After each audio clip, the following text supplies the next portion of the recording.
एक छोटा सा गांव था। वहां एक किसान रहता था, रामकिशन। उसका जीवन बहुत साधारण था, लेकिन उसकी दुनिया पूरी थी। एक सीधी सादी गाय, उसका छोटा बेटा मुन्ना और एक झोपड़ी जिसमें वो तिनका तिनका जोड़कर खुशियां बुन रहा था।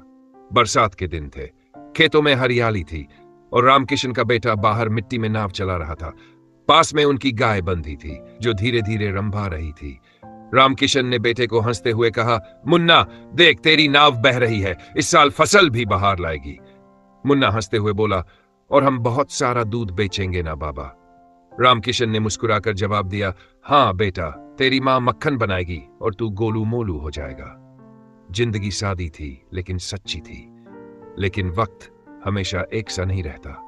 कुछ ही महीनों में सब बदल गया। उस साल बारिश ने मुंह मोड़ लिया। खेत सूख गए, मिट्टी में दरारें पड़ी। जो किसान कभी आसमान देखकर मुस्कुराता था, अब उसे देखकर उसकी आंखें नम हो जाती। रामकिशन के पास कमाने को कुछ नहीं बचा। मजबूरी में उसने अपने सबसे बड़े सहारे, अपनी प्यारी गाय को, गांव के साहूकार के पास गिरवी रख दिया। बदले में उसे कुछ रुपये मिले, लेकिन उसके मन में जैसे कुछ टूट गया। साहूकार की मोटी मूंछें और उसकी घाघांसी अब रामकिशन को रोज डराने लगी। ब्याज हर महीने बढ़ेगा, अगर देरी हुई तो गाय मेरी, यही उसके कानों में गूंजता रहता। घर में चूल्हा बुझने लगा, बेटा भूखा रहता और मां की आंखों में आंसू छिपने लगे। एक रात जब बेटे ने पूछा, बाबा हमारी गाय वापस कब आएगी, तो रामकिशन के पास कोई जवाब नहीं था। उसने बस सिर झुका लिया। लेकिन उसी रात कुछ बदल गया।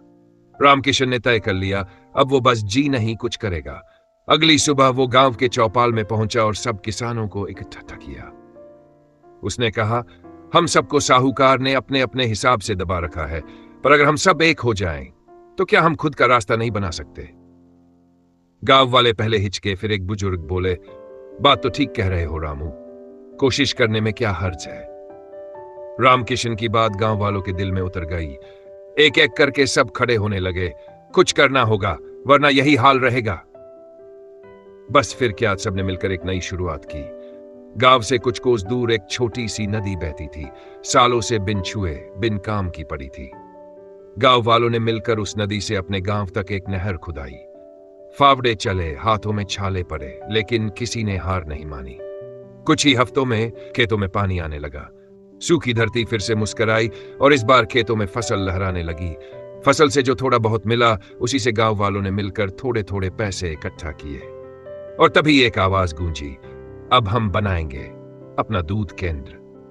बस फिर क्या था, किसी ने पैसे दिए, किसी ने मटके लाए, महिलाओं ने सफाई की जिम्मेदारी ली और गांव के एक पढ़े लिखे लड़के ने हिसाब किताब संभाला। पीपल के पेड़ के नीचे शुरू हुआ गांव का पहला ग्राम सहकारी दुग्ध केंद्र। गांव की डेयरी, गांव की जीत। दूध तौला गया, बोतलों में भरा गया और गांव के युवा साइकिल पर शहर तक पहुंचाने लगे। अब वही गांव था, पर रफ्तार बदल गई थी। बच्चे मस्ती करते, महिलाएं गीत गाती और सबके चेहरों पर उम्मीद लौट आई थी। कुछ महीने बाद रामकिशन उसी साहूकार के पास पहुंचा, हाथ में पूरा कर्ज, ब्याज समेत। साहूकार चौंक गया, बोला, तूने ये कैसे किया?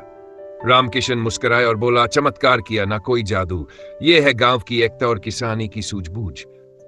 आज फिर वही गाय उसके आंगन में खड़ी थी और उसका बेटा मुस्कुराकर उसके पास बैठा था।